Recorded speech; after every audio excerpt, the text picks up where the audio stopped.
Jamie Newbold is as seasoned a seller at San Diego's Comic-Con International as they come. The retired police officer began selling vintage back issues at the world's biggest comic book convention in 1975, long before he opened his Southern California comics store in 1998. He believes he's one of the last original dealers at Comic-Con, which over the course of 4 days plus a preview night normally draws legions of people, many engaged in elaborate cosplay, looking to meet their favorite artists and authors, sitting on panels with famous TV and movie stars in one day. But last year, after Newbold had already acquired valuable inventory to sell at the convention, rising COVID-19 cases forced the cancellation of Comic-Con's in-person gathering for 2020. His biggest sales week of the year was gone. It was a kick in the teeth.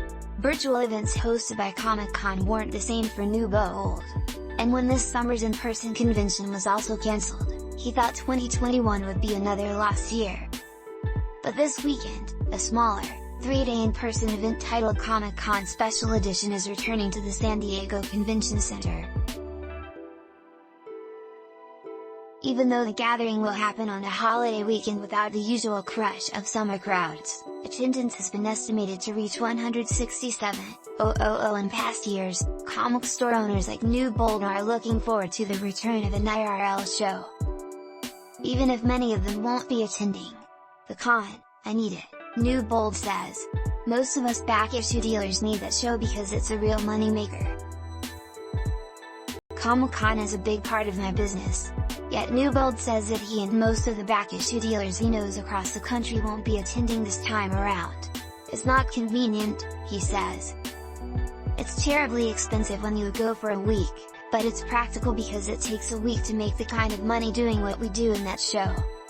There's no way to justify dragging the material, say from New York, for a 2.5-day convention where they charge so much for a booth. Even moving inventory just a few miles, Newbold says, is a logistical hassle for a scaled-down convention where the turnout is unknown.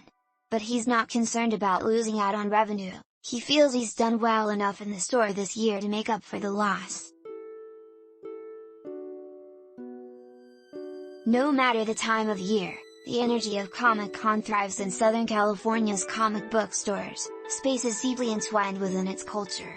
Comic-Con began with a variety of exhibitors and chief among them were comic book retailers, says David Glanzer, the organization's chief communicator.